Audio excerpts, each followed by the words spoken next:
मुंबईसह संयुक्त महाराष्ट्र मराठी माणसाने लढवून मिळवला हा इतिहास आपल्या सगळ्यांना माहीत आहे आणि संयुक्त महाराष्ट्र असं सहजासहजी मिळालेलं नाही। त्यासाठी 107 हुतात्म्यांनी आपल्या प्राणांची आहुती दिली, बलिदान दिलं। त्यांना अभिवादन करण्याचा आजचा दिवस आहे।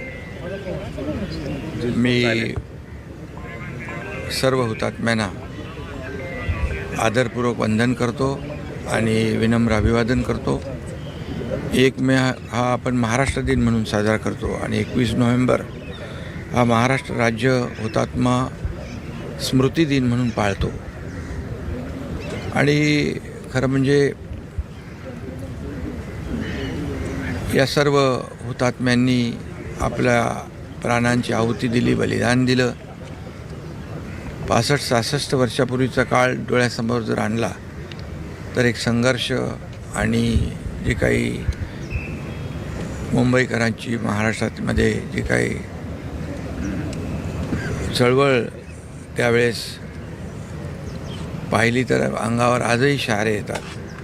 आणि अशा परिस्थितीमध्ये मुंबईचा संयुक्त महाराष्ट्र आपल्याला मिळालेला आहे आणि नुसतं हुतात्म्यांना वंदन करून भागणार नाही तर मुंबईची प्रगती, मुंबईची कीर्ती, मुंबईचा विकास झाला पाहिजे असा उद्देश डोळ्यासमोर ठेवून प्रत्येकाने आपली जबाबदारी पार पाडली पाहिजे।